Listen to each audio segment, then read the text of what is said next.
overthinking or overeating, right? It only happens when you don't have that, right? When do we overeat? When we are thinking, we are stressed out, right? That's biology. And when we overthink, because we don't have the goal and purpose. Once you will be married with your goal and purpose, you would not have a time for any negativity. They are too unimportant.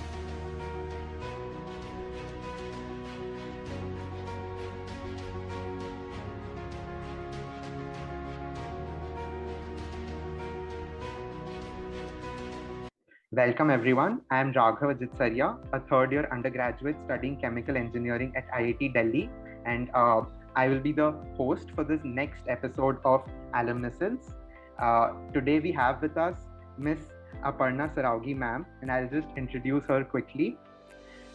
Aparna Saraugi ma'am did her bachelor's in computer science from Bharati Vidyapeeth Institute. Soon after, she completed her MBA in finance from IIT Delhi in 2006. She's a social entrepreneur and an investment banker as well. Currently, Aparna ma'am is the head of the risk control division at the NatWest Markets RBS, the co-founder and executive chairperson of WEE, which is Women Empowerment and Entrepreneurship Foundation. She's also a policymaker and a thought leader. Ma'am has been a TEDx speaker, and her concepts of SOLV Solve and JAM are acknowledged globally, about which I'm sure we'll hear in the course of the interview. And Aparna ma'am is a champion woman entrepreneur and has represented women empowerment and various innovative initiatives from India to countries like Israel, UK, Estonia, which have all been appreciated globally. Ma'am has also served treasurer of the IIT Delhi Alumni Association for a couple of years on honorarium basis. And her vision in one line, if I'll say, is to empower and enable others to create a better and sustainable world for all of us. Thank you so much, ma'am, for taking out time for this interview, or this short conversation, I should say. We really look forward to hearing your views, and your experiences would be really beneficial for the audience, for the entire IIT Delhi community here. So just beginning with the first question, I would Thank you, Raghav, for inviting me. I'm really excited. So, as most of you know, IIT is a second house, right? Most of the things run at IIT Delhi, and IIT is very close to my heart. So, thank you for inviting me, and I look forward to our discussions with you. Same, it's a pleasure. Ma'am, so can you share a little about your life at IIT Delhi? Like, what clubs were you involved in? How was the placement season like? Any tough decisions or any memories you would like to share with us? Sure. So a lot of memories at IIT Delhi. I would say being at IIT is like a blessing. You are at a place where you can explore, learn almost everything on this earth. So 2 years at IIT Delhi, I tried whatever best I could do to learn and imbibe, starting from learning a lot of entrepreneurial skills which I have used in V Foundation and my next initiative, IN Square. So experimenting with the things, coming up with the prototypes, joining the entrepreneurship cells, working with a lot of professors to see how we can take the ideas to the next level. I was also the first year I was a member, and second year I was leading the placements, and again making sure that we are ready for the placements, right? Working with the batchmates at that time, because if you see, the batchmates are different. Some have zero experience, some had a lot of experience while we do MBA.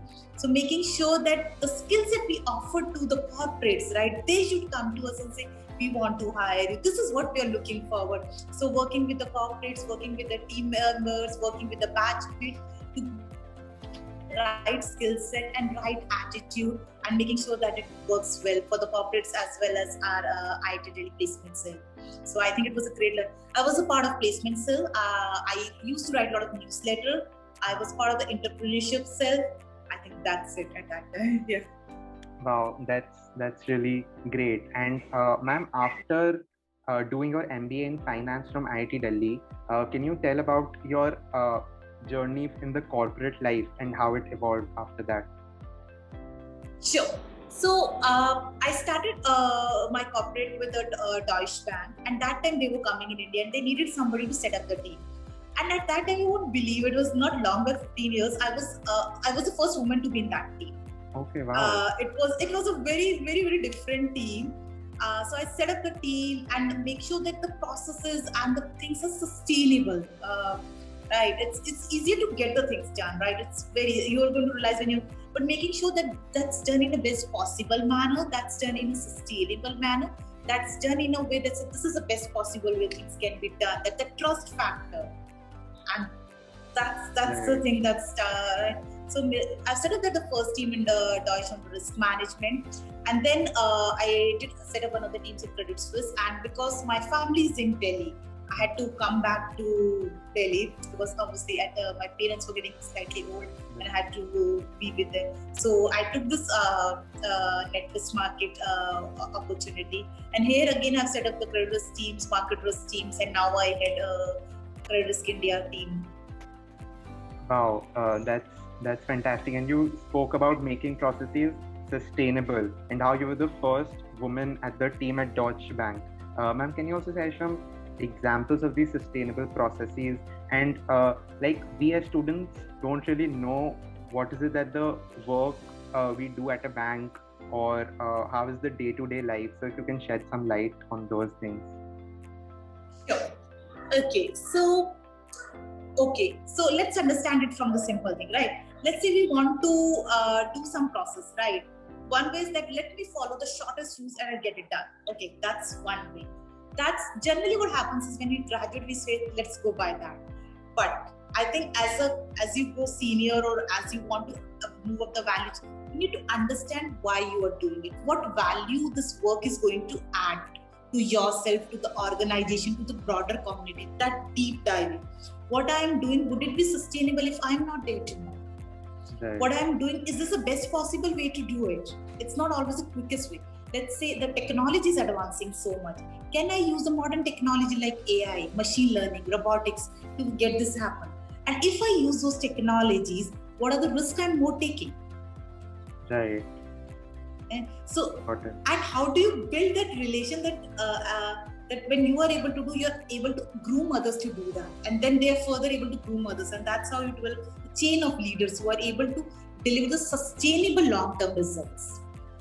Right. In a most efficient way, using the right technologies, right set of people, right mindset, and most importantly, questioning why we are doing what we are doing, what value it is adding. I think that's the key.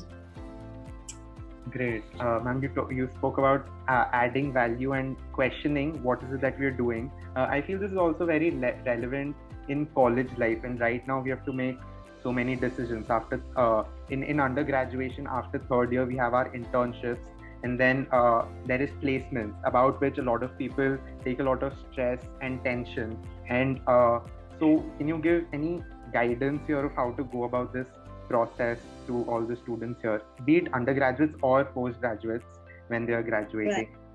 Right. Sure. So I would say first define what you want in life, right? Rather than, I think at that is what tends to happen is, okay, this is the most high paying job, okay, and this looks, let me go.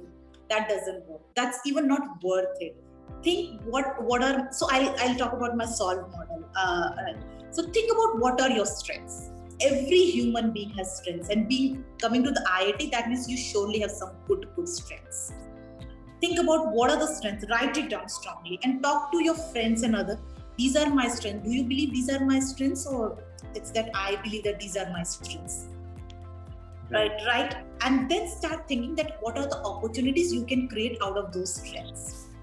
That's very important. So for example, I was very good in analytical skills. I feel I'm good at analytical skills. Does other feel that way? So I did that research, right? When people think about me, what they think, that what are the three things that come into their mind when they think about me. Right? Coming to that, then think about how opportunities you can create. Now let's say if I have a good analytical skills, can I analyze something and write good papers? Right. Can I use my analytical skills to solve some real life problem? During my tenure at IIT Delhi, I wrote a paper on entrepreneurship, and I studied a lot of entrepreneurs, and I analyzed what are the behaviors that leads them to success. It's the first generation entrepreneurs or second generation, or they're starting for the first. What are the behaviors that are required? What are the things that led them to that journey? Right? How we can strengthen their journey. So think about your strength, map it to some opportunities. That's very, very important. Because every person you're going to talk to, they are going to say, I have this good one. But how do you differentiate yourself? How do you differentiate yourself in an interview? How do you climb the corporate ladder? So you have to create some opportunities for that.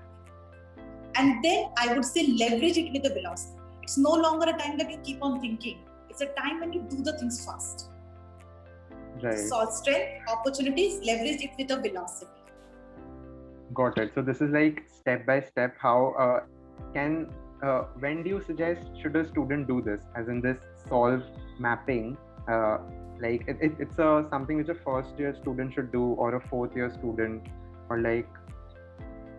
And how does this get started? I think definitely third year students should do that. At your stage, you should, because right now you know what are your strengths. I'm good at these things. These are the things which excites me. These are the opportunities that are available to me. Right? At IIT, as I say, it's a blessing. It's an ocean. You can get almost everything. But you have to think, what are the things available? These are my skill set. How do I match it? And then I do it quickly. Because if you're going to see at best thing about today's world, it's okay to fail. People accept it, but they like the people who have tried something new. They would, right? So leverage, you tried something, it's okay. If it doesn't work, let me start again. So I started my first venture when I was in a college. Went to some level, it's okay. The experience I've gained, again I tried, and then we worked out. And now I'm trying my next venture, IronSquare. So it's very, very important to whatever strength you feel, whatever your purpose in life, create it into an opportunity. Try it fast and keep on doing that. And ultimately, you're going to realize people would start respecting you, liking you. This is Raghav is known for this. He has this strength. He has created this opportunity. He leverages it velocity. He does the converts the thing. It's going to create a different world for you. So and in that world, you don't need to go to corporate and give me a job. They'll say we need you more than, right. It starts turning around, right. It's a world we are living in, so much connected world. So people know about us with so many opportunities. Once you implement it, you're going to see the difference. Yes, that is really great. That it's okay to fail, and we should try things really It's completely okay to fail. If somebody comes and say that I've failed, I was good. At least you tried it. It's perfectly fine to fail. Look at anyone who's successful who has not failed. You cannot be successful unless you have failed, because fail will give you that, okay, this is what I could have done better. Next time you're going to do it better. So solve is a recursive model. You have to go and try it again. I tried it, okay, I realized this didn't work. Now, I've learned something. This is my new strength. This is my new opportunity, because every time you're going to do something, you're going to create some network, some relationship. That's again is going to help you out. Right. And also, can you spoke about a new entrepreneurial venture which you have started. Can you tell us more about that? Yes. So its name is IronSquare, Inclusive Innovation in New Normal. So we are living in a new normal. Yeah. So it's a time when inclusion is going to become more and more important. It's no longer tick in the box. If you have to run the business, successfully, inclusion is the keyword. And inclusion doesn't mean just a gender. It entails everything from the different mindset, different experience, different age group, different countries, different culture, right? LGBT, everything. This is a time when inclusion is becoming a keyword, and also the innovation. Right. The modern technology has come in. So that has to be this inclusive innovation in the new norm. That's my new venture. Fantastic. So, ma'am, what is your vision with this venture? So I want to create a world which is sustainable, where everyone has ample opportunities, right? And I strongly believe every person has enough talent, and we need to create that platform where every person can express themselves, use that talent. So in this, what we are trying to do, we are working with a different section of society, and we are seeing what technologies we can use, and how we can enable them to grow up in the life. For example, we are doing a first conference on 4th of June, which is on women in climate risks. Okay. So we know climate risk is coming as the biggest risk, which can impact the soil, and women entrepreneurship is the biggest opportunity. So at one hand, we have the biggest opportunity, women entrepreneurship. If we have a gender parity in women entrepreneurship, billions of dollars will be added to our economy. And on the other side, climate risk, which is the biggest risk, which can threaten everything. So I'm marrying both these, and we are doing Women in Climate Risk Conference, where we are going to celebrate the stories of women who are doing fantastic work in climate risk. like converting a wastewater into a sanitizer, using the natural fabrics to make a lot of accessories like masks and others. Okay, wow. Helping the fishermen. So we are going to celebrate their story, and the best part is we are going to court the investors also, so that, as you know, the things are changing now. People want to invest in a sustainable thing rather than just quick, right? So we are getting the investors who these women entrepreneurs are going to interact, so that we create a more sustainable world and we are able to strengthen. Wow, great, fantastic. And these were really innovative ideas that you shared with us. Next, the next question which I have is kind of, you have started discussing more about your life as an entrepreneur. So just one comment I will make here, that when I saw your TEDx speech, I was so motivated and it was so moving. And one thing which really stayed with me was when you gave two definitions of the word breakdown, and you said that breakdown, one normal definition is that it is something that breaks you down, shatters you from inside, and also breakdown can also mean breaking of all the things that break you down. So, and it is up to us to choose. That is something really stayed with me. And if you would like to share one such story from your life where you broke down and like it was a really shattering moment for you, and then how did you overcome that? Those learnings will, I'm sure, really help us. Sure. Thanks, Raga, for watching my TEDx. My funda is simple. At any stage of life, you can say this is not working right. It's a pain, nothing. No. Or you can say, okay, this is an opportunity, and I'll bounce back. And I consciously use this, right? It's all about you. So being an engineer, let me ask you something, Raga. So you know vacuum, right? We all know vacuum, right? Yeah. So what are the two major uses of vacuum in? When vacuum, what are the two major appliances we can make out of vacuum? One is vacuum is used to suck in all the dirt and clean our surroundings. That is one. And second is the vacuum in space. I think. Sure. So as you rightly said, one is a vacuum cleaner, right? It sucks all the dust and everything around it, and another like a heat or a bulb which glows with light. Right. They both applications of vacuum. It depends on what you choose. If everything is going wrong in my life, I can't do anything, right? And there are situations that comes like this. Your personal life gets impacted, professional life gets impacted, and unfortunately, well-being gets impacted. Nowadays, that is happening more often. And that's a time when you can say nothing is working and you pull all the negativity around. Or other is, okay, nothing is working, but the things can glow in the dark, right? A bulb shines more in the dark. True. And I have to be a bulb. God is being kind. God has given us good health. God has given us good support. Why can't I be the bulb? Why can't I help others to glow and grow in life? And to do that, I need to grow myself. If I'm not happy, I cannot give you happiness. If I don't believe in myself, I can't believe in you. So what I need to do is I just need to gather my thoughts. Okay, what again coming back to the soul? Yes, I am good. Yes, I worth it. Yes, I deserve to enjoy everything good in my life. I am blessed. And then you start thinking, what are the good things I have in life? And trust me, when you start writing, you're going to say, oh God, I'm so blessed. I have so many friends. I have good health. I have good IQ. I have good EQ. I have good spirituality. I have my supporting parents. Whatever go wrong, once you start writing the good things in life, you're going to see it's amazing.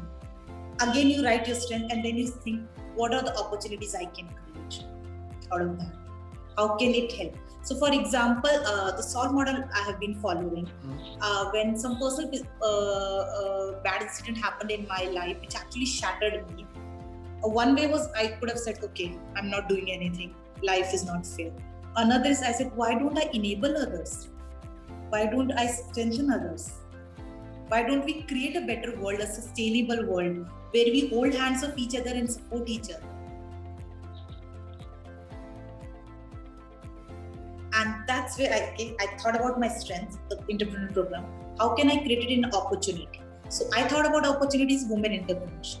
Because as I said, if you have a gender parity in women entrepreneurship, billions of dollars would be added to our economy. Our GDP would grow immediately up by 1%. And that's the only way India can become a developed country, if we have gender parity in women entrepreneurship. That's a key. Right? So I thought it's a big opportunity, right? And a person like me, it's not fair, right? You pass out from such a good college, get all the support and say, no, I'm not doing. That's not me, right? That's not us. Right. It's our response as a human being. It's our responsibility to give back, to rise, right? We owe so much to our family, to our parents, so many people who trust us. That's we are here, right?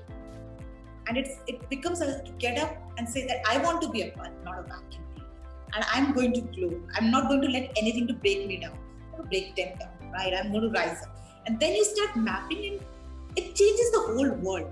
Once you start looking at your strength and looking at the opportunity, you feel there is so much to do. Life is so beautiful. You start living in a purpose, and that will change everything around you. You're going to feel that suddenly that you're feeling so healthy, whatever situation you are in, everybody is coming to you. You're just smiling and laughing, and things are turning around good for you.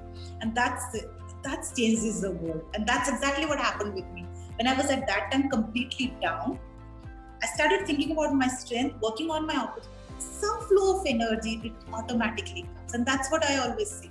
Just try that out. Think about your strengths, map it to some opportunity. Do it. Just don't wait, right? Try it out. More you try, it starts turning out to a beautiful world. Right. Take initiatives. Yes. And ma'am, you also spoke about how gender parity can really boost India's economy. And like you saw this opportunity in women entrepreneurship, which was not yet being kind of capitalized. So, ma'am, what do you think about the women entrepreneurship scenario in India? What are the problems or challenges which you faced maybe in your journey, and in general a lot of women of India face, while there are not as many women entrepreneurs as there are men entrepreneurs? So if you look at the stats, around out of the total stats, only 14 to 20% are founded by women. That's very low in number. And even female labor force participation in India is very low, around 25%. And if you look at the startups which are founded by women, you're going to realize that they have a much better returns. They are much more innovative, and their non-performing assets are very low, and they are able to reach the market much faster. So these are two contrary things, right?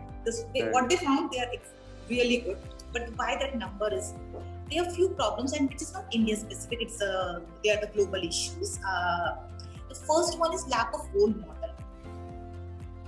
Because we have very few women entrepreneurs, that the lack of role model is the number one problem. As an entrepreneur, it's a very lonely journey. There are a lot of times when you're going to fail, right? It's as an entrepreneur, right? You're trying something new, and ultimately that failing, the things which you lose, ultimately that's going to make your product a good one, because you're going to imbibe those learnings to make it a good. But that lack of that role models and the ecosystem, that creates maximum problem, and that's the reason less women try to be an entrepreneur. They get little nervous. They don't get the role models, they don't get the support from the ecosystem, even funding is difficult.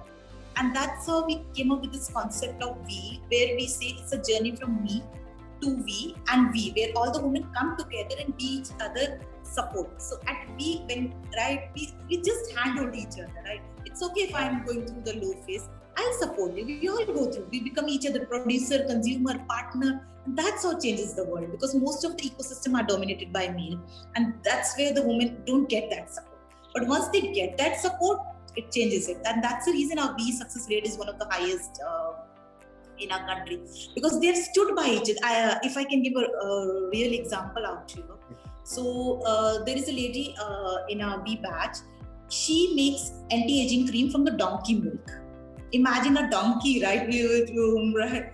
She has made a very unique products for anti-aging products from a donkey milk, and she works in Sholapur and other places in Maharashtra. And there is another woman entrepreneur in our batch. She makes affordable women hygiene products. So what we did was we connected both of them. Now look at the magic what happened. Now in these remote areas where the first one was taking a donkey milk, there was not awareness about the women hygiene products. They were less. So they were facing a lot of health issues. Now this another woman entrepreneur goes in that area, sells her women hygiene products.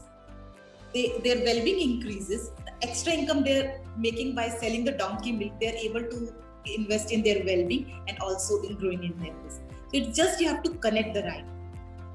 Wow, that is the power of collaboration. That's the power of collaboration. We are living in a world that's so important to collaborate, communicate, do the critical thinking, and that's where the magic starts happening. Right. Ma'am, so you told about how was We started and why you started it. So, like, how can we students contribute in We? Okay, so I think we is mostly in IITs. And also, I'll just rephrase, not particularly We, that is obviously one part, but to building the whole women entrepreneurship ecosystem around us. And wherever we are, we live, we are from all across India. So, yeah, what role can we play in this? Sure. So I would say be inclusive in your thoughts. That's very, very important, right? Once you start becoming inclusive and making sure that you give equal opportunities to everyone, it starts changing the things around you. So I'm sure most of you are going to be the leaders in your organizations and making sure your teams around you are inclusive. There is no unconscious biasness, right? Giving them ample opportunities, giving everyone equal chances. You're going to realize that you're going to make a whole lot of difference. Once you make a conscious decision that I'm going to be inclusive, it's just the way I work and operate. It makes a lot of good. And then some positive actions are required. Like I am requesting a lot of corporates that when they procure a lot of products as a supply chain, can we encourage that to be taken more from the women entrepreneurs? Right. Yeah, these small changes also kind of create a significant impact. And socializing their products. So there are a lot of IIT students, so they purchase the products from the women entrepreneurs and then they talk about them. And that helps them to increase the scope. Sometimes they help in the technology part. That how do we refine the product? Because IITs, they're generally very good in technology, right? How do the product development? That's another.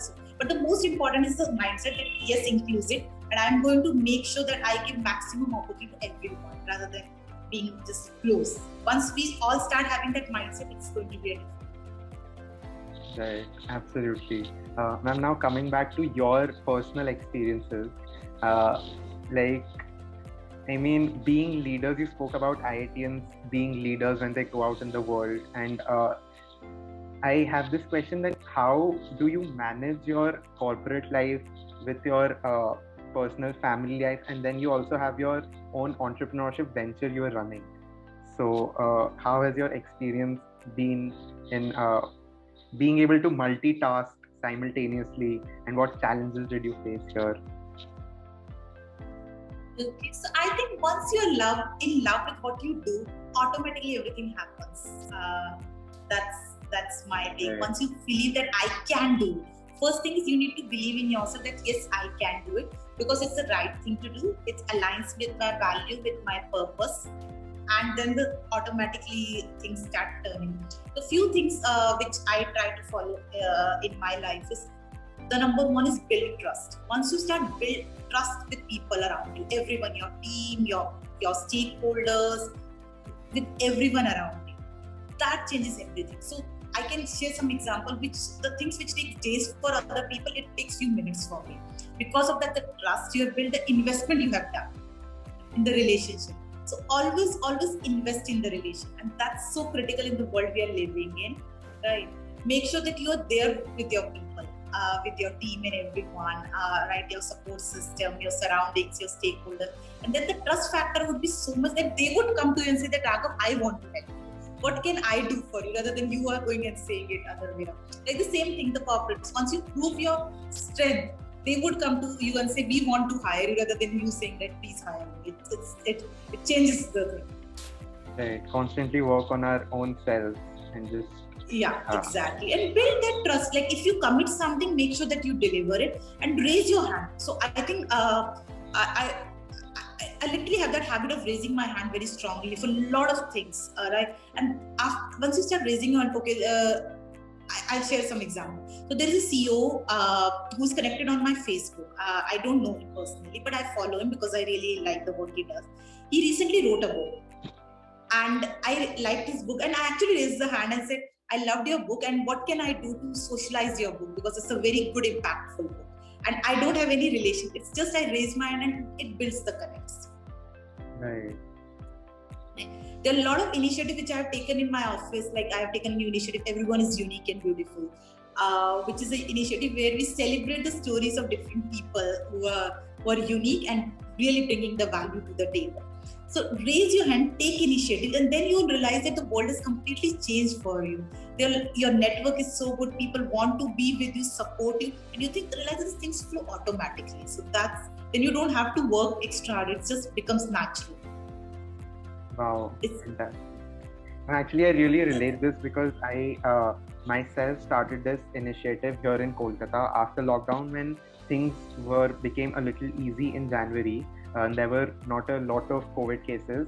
So being a nature enthusiast and passionate about the environment, I started this initiative called Kolkata Ploggers, where plogging is basically jogging and while picking up trash. So there it comes, you pick up trash and you also jog. So plogging comes from that. And so I just started one day by going out with one pair of gloves and one garbage bag and collected trash. And once I came back, I put about it on my social media. And then another friend, he himself messaged me that, hey, I really like this initiative, I want to join you. So that is how it started. And I did this I've been doing this for 2-3 months now. It has halted right now because of the COVID situation.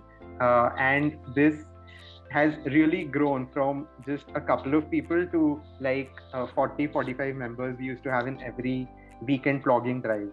So yeah, I really relate to what you said about taking initiative and how it helps to build a network, and you yourself feel really connected when you kind of find what you love to do. So yeah, that is really great to hear from you as well. And now, yes, speaking more about your experiences after WEE Foundation, after you started that, you worked with multiple women and helped build this ecosystem of women entrepreneurship across India. So you spoke about some examples. So are there any other kind of failure stories which you can share with us from your own life or from the initiatives that you have worked with? And then that would really maybe be helpful. Sure. So Raghu, I don't think there is anything failure in the entrepreneurship journey. It's just a product gets improved or other elements get improved, the way you approach the market, the way you position yourself, or how you run the business. So entrepreneur can never fail. Remember, whatever, if you are the one person who are going to take the initiative like the way you describe, you can never ever fail. Okay, it's always just you learn, you improve, and you grow. That's the only way out, right? It's always a one-way street. So there are a lot of, right, when they come, there are a lot of times that their product doesn't work. That happens because we develop the product because the way we interpret the things. Right? Ultimately, product has to be developed the way the customer wants it, right? Or his hidden or the hidden needs or visible needs. And what we help them is to redesign their products, redesign the way they reach market, redesign their positioning. And in most of the cases we have seen, it has worked. Okay. So right. It might be that they have learned something, they started with A, and in the end it turned out something very, very different. They started that this is what we are going to do, and then realize this is not working. If you can call it as failure. I would not. I will call it as a learning. That you change yourself, you redesign, and it works. So even for the week, our initial concept was very different. What we wanted to do, we wanted to have our own shops at various places in the country where the women entrepreneurs can sell their products. And we pitched to various investors, and it didn't fly because of a lot of reasons. One thing is you can say that it failed, right? Because we don't have our physical outlets where these women entrepreneurs can come and actually sell their product. Another is you can say that has turned out to be a foundation where we are able to connect with more and more people. So it's just can take a different form, shape, but as an entrepreneur, if you're a person who raises the hand, like the beautiful example you describe, you will automatically succeed. And when I say succeed, it's not about the money you make, it's about the personal impact you make yourself.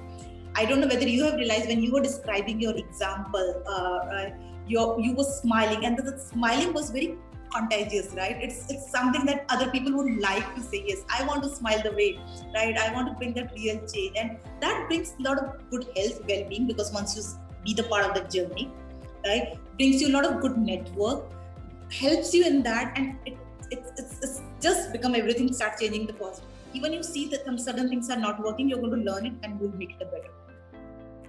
Fantastic. I'll make it a point to never call it as failure, and instead replace it with learnings. So I'll keep that in mind from now on. Can you tell us a little bit about the jam concept which you have introduced, and how will it? So I will say there are 3 things in life you can do, right? Slightly different in the pandemic world, but before that, right? One is, I can say there are a lot of traffic jam and I can't do anything, right? It's like, that means too much of a blockage. I have my office, I have my family, I have my health issues, this, right? And I can't do. One is that, right? Another is you don't do anything and have a bread jam and enjoy your life, right? And the third thing is like the way you did, Raghav, right? You took that initiative, right? That while jogging, I'm going to collect the trash and I'm going to create that group. That's just achieving maximum with what I have. So there is never going to be a situation when all the lights would be blue. It would never ever happen. It never happens to you. But when you say, I want to just achieve maximum with whatever I have, and you start taking the initiative, start moving ahead and start converting your strength into opportunities, doing it fast, it turns out something good.